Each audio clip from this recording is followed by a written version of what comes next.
My mother-in-law canceled my apartment's contract without asking me. You married into our family. So how can you expect you'll be living with just my son and grandson? It's your job as our daughter-in-law to take care of us too. Try to avoid that. You really haven't been raised well. This situation made me feel dizzy and overwhelmed. Movers who I hadn't hired entered my home and began taking away my furniture. Well, from now on you'll be living with us. You should prepare yourself. My mother-in-law said that with a grin on her face. My mother-in-law suppressed my father-in-law and did anything she wanted. I was happy that at least my father-in-law was a kind person, but this was too much.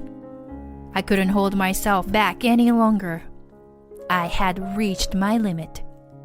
No, I've already passed my limit, which is why I came prepared. Understood. Well, of course. Since this has been decided, quickly, I cut off my mother-in-law as she was speaking and pulled out the thing I had prepared.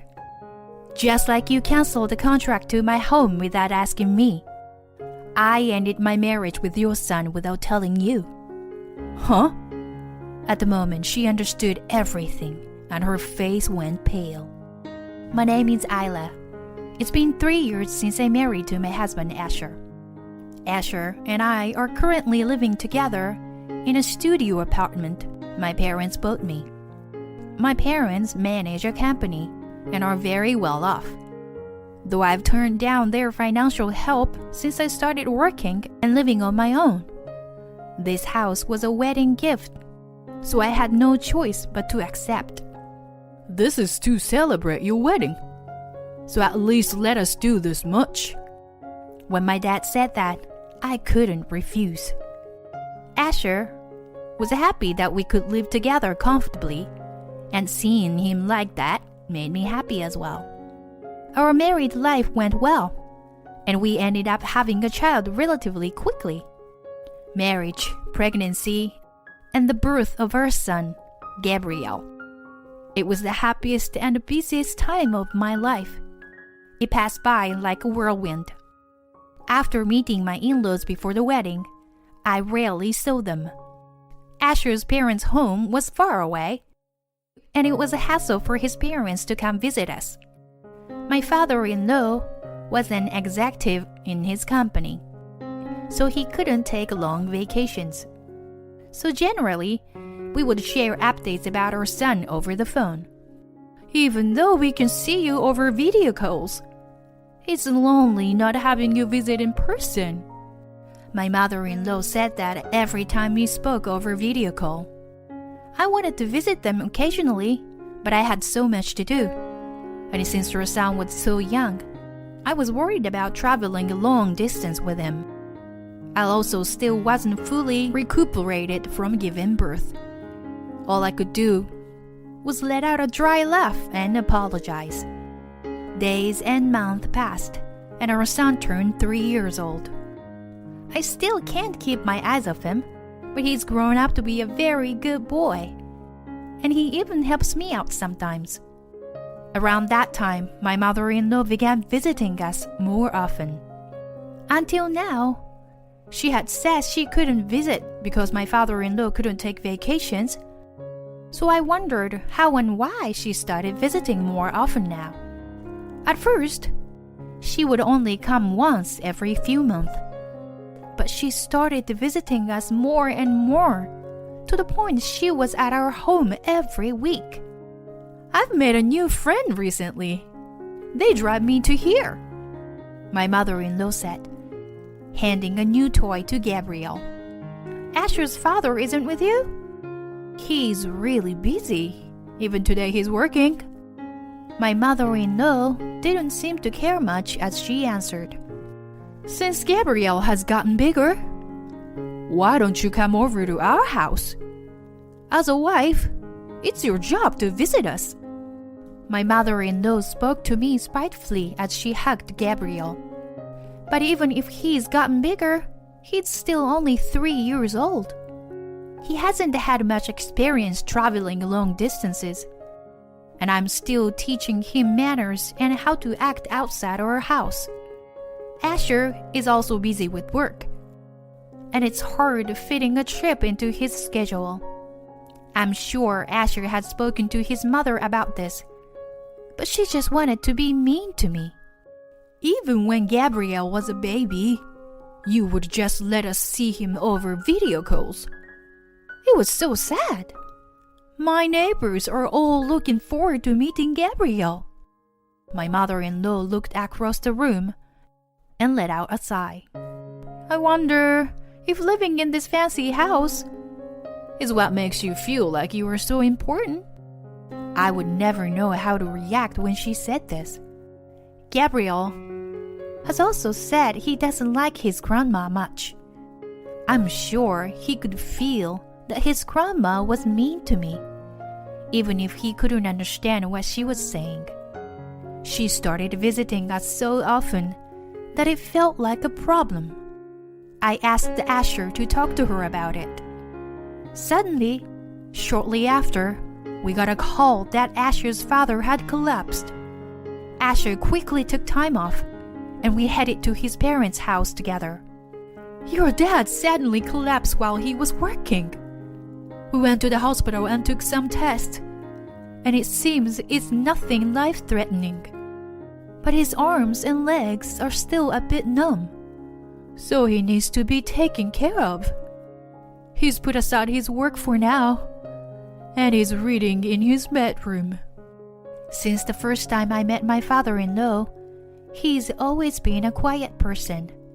He didn't say much, but he was always interested to hear about Gabriel. He would send us money and gifts for Gabriel, and in general, always treated us well. Though my mother-in-law seemed very worried, he was calm. I can't work like I did before, but I've saved enough money that we don't have to worry. It's not like I can't work at all anyway. It's not that serious, so you don't have to worry too much. His hands were a bit shaky as he closed the book he was reading. My mother-in-law ignored that and turned to me. Since he's like this, why don't you move in with us to help take care of him? I don't know what I'll do on my own. And since you are our daughter-in-law, you should at least do this much.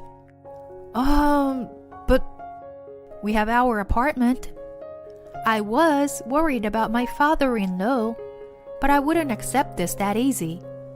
We already signed Gabriel's up for preschool in our area. And considering my mother-in-law's personality, she'll bother me every day. I turned to Asher, hoping he would be on my side. But he was nodding along with what his mother said. Won't you be quiet? I'm telling you that's not necessary. So Isla and Asher don't need to move in. Don't force them into it. My father-in-law's words hang in the air. The situation was settled. That day we were able to return home without a problem. But my mother-in-law began to harass me more. Ayla, I want you to help me. Get here, quickly. She would call me to say that at least once a week. At first, I believed her, and I would rush over. But each time it was for something unimportant. There is a bug in the kitchen. Catch it for me. I need to pull the weeds from the garden. Help me. You got here too late. I've already resolved my problem. Every time it would be something like that. But I knew if I ignored her, it would become a huge drama. So I had no choice but to go every time. You know, that we live far away. So coming here isn't that easy, right? Please, don't call me over if it's not actually urgent.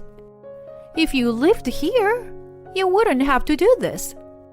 You are living leisurely, trying to forget that my husband and I exist. That's why I'm making you travel this distance. It's your fault, not mine. My mother-in-law always acted like she was the victim. I'm sure your husband isn't happy with this.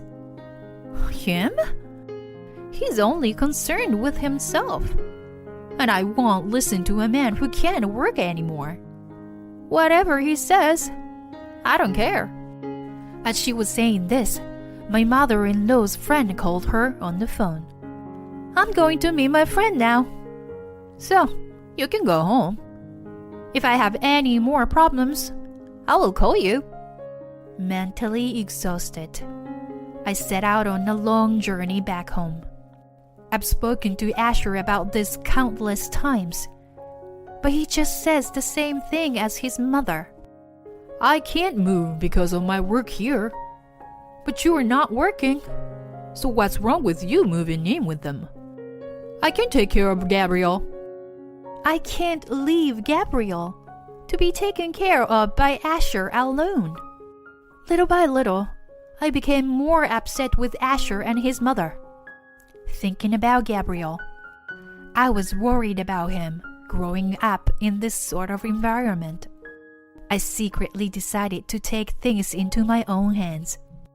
One day, I went with Gabriel to the neighborhood grocery store, and when we got home, I saw movers walking around in front of my apartment building. I wondered who in our building could be moving.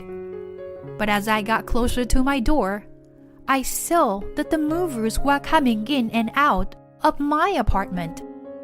Surprised, I asked the movers what was going on, and they said they were hired to come. When I entered the apartment, I saw Asher and his mother ordering the movers around. Oh, Isla, you're late. What's happening? You keep turning down moving in with us. So I came here to get you. I was full of anger, but my mother-in-law looked at me with a smile. It's your fault not listening to what I say. But don't worry, I won't blame you. You'll be taking care of us from now on, so I will make sure we get along. I decided talking would get me nowhere with my mother-in-law, so I glared at Asher. You're making a scary face. We received this apartment as a present, so we're free to sell it or leave it as we please, right? I'm also worried about my parents. Since you have free time, you can move in with them. We'll all be happy. Won't that be great? Haven't you thought about how Gabriel and I feel? Gabriel will make new friends, and you can find a part-time job out there. If we are worried about money, we can ask my parents for help. And if we sell this apartment, we'll have enough money for a while. If anything, you're at fault since you abandoned your obligations to us. If you understand, get ready to leave. Seeing how they spoke and nodded to each other without considering my feelings, I couldn't take it anymore. Fine. Yeah, I got it. I hugged Gabriel tightly and gave the biggest smile I could muster. In that case, I'm breaking up with Asher. Asher was at a loss for words. Huh? Isla, what do you mean?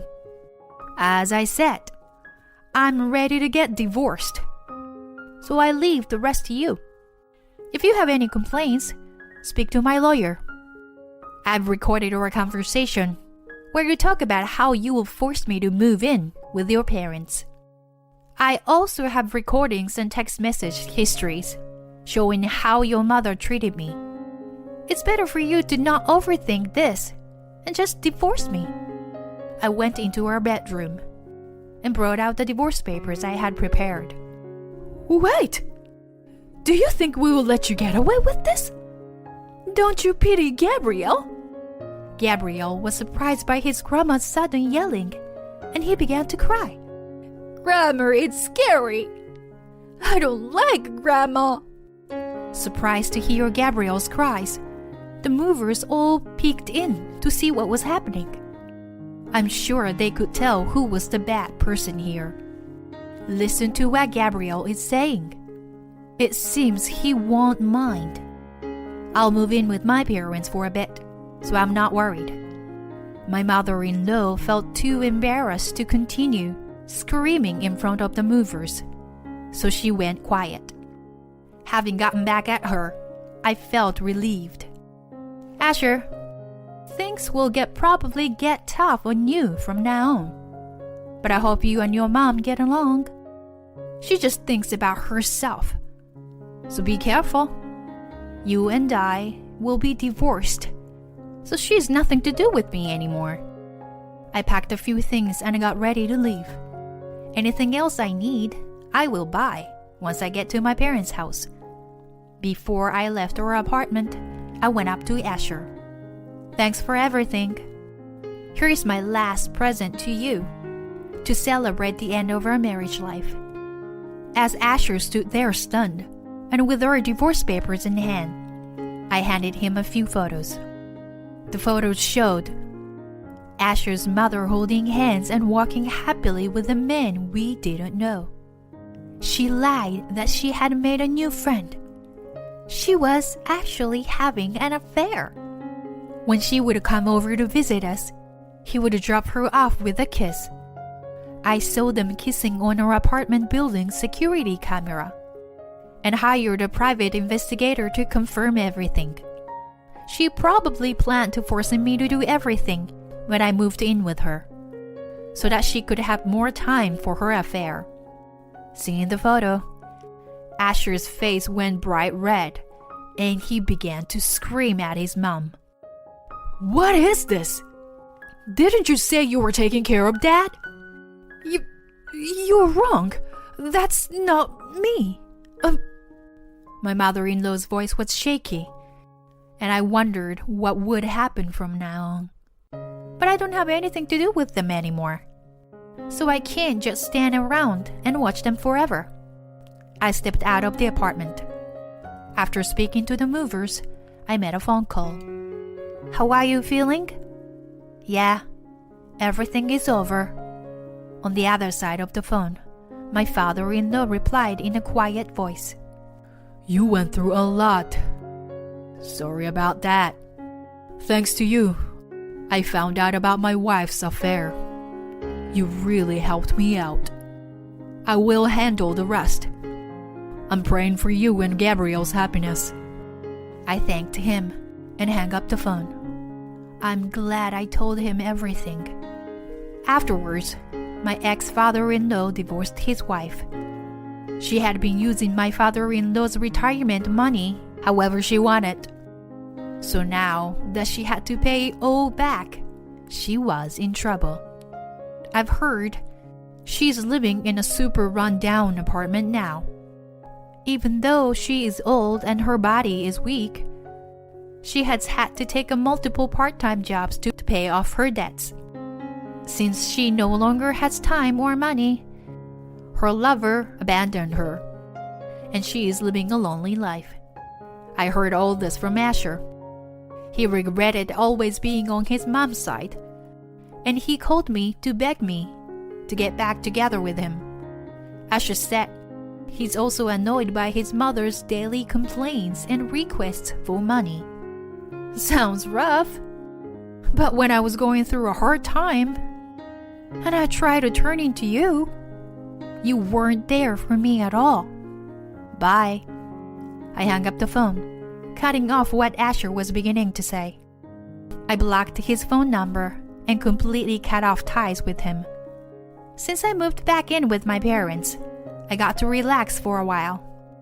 After a while, I signed Gabriel's up for a new preschool and began looking for a new job. Now that my mother-in-law is out of my life, I will work as hard as I can for the sake of my son.